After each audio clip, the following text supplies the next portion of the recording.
Dad actually was a soccer player, so he did a lot of soccer during his teenage years, and that's how he met Mum. So they were very invested in the soccer club back home.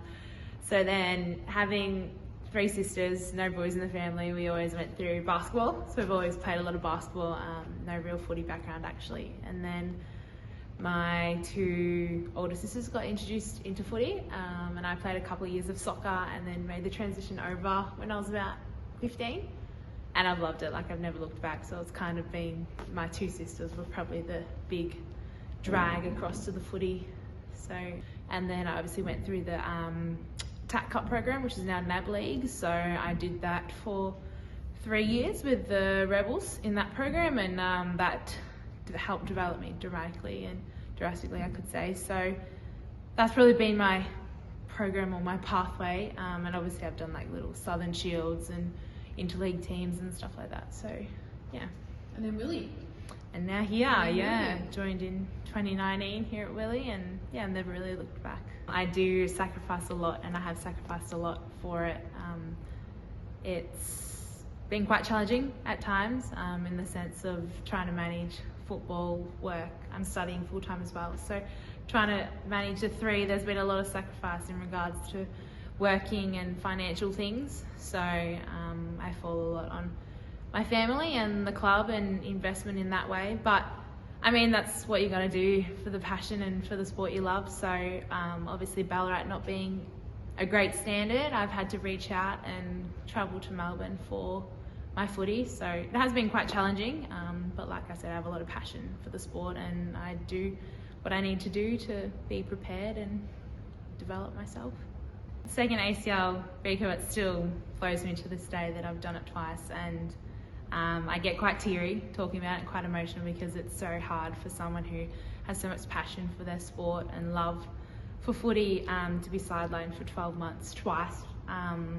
Was a big drop, and in my mental health I dropped to quite low, where I would struggle at home. I'd cry on the drive home from Willie, and just it was like low. I never thought I'd go that low, being a quite positive person myself. So obviously I wanted to still be involved in the club, and I came down and I still did development coaching, and I was coming once or twice a week, and then I was also in the leadership program as well. So I think having those little side jobs kept that little bit of passion, which I definitely lost a lot of that throughout the time. And I think just working with Alana Dickey helped a lot in the sense of my mindfulness and my mental health, and I started doing things. I brought in new routines that have helped, and I look at myself now to where I was this time last year, and I just see the growth that I've had and how far I've come, and I'm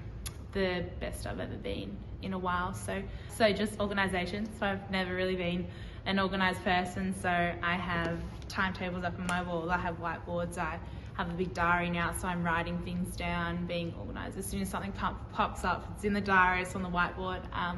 In those senses, just like little routines, like I do some mindfulness overnight. I got a couple of apps that I listen to, helps me get to sleep. I did try doing like some morning routines and stuff like that, but I'm not really a morning person, so I struggle to get up and do a bit of that.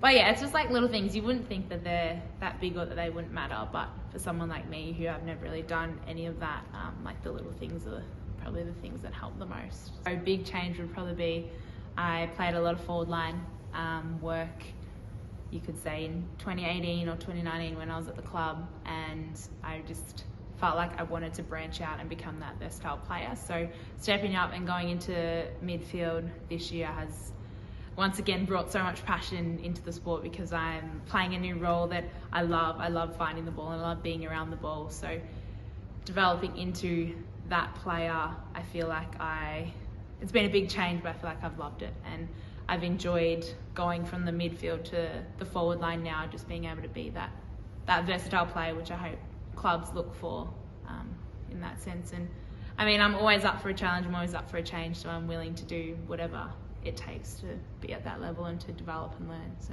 a very resilient person in the sense of what I've been through and where I am to this day. I feel like I've come so far, and I'm always willing to develop and to learn, and I see myself as a role model So I've always looked down at kids, and being a teacher myself, or studying to be a teacher, I want to help others, and I always had this need to help others. So I had, in my junior years, a younger junior girl come up to me and said, I want to be like you one day. And it just kind of seeing someone so young, me being so young, just ever since that day, I'm like, wow, I want to be a role model.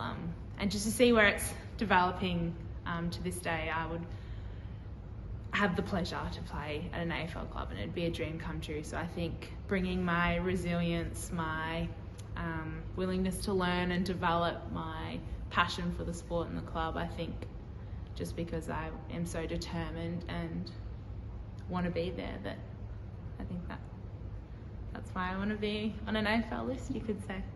I feel like this is just the beginning of a potential career, or somewhere where I feel like I have so much developing to do. Obviously this is my first year back from an ACL, and I feel like I've built that confidence. I've had a pretty good season in general, so I'm just like, imagine what I could do with that extra level of training, that extra encouragement, support from an AFL club, that I feel like I still have so much to learn, I still have so much to develop.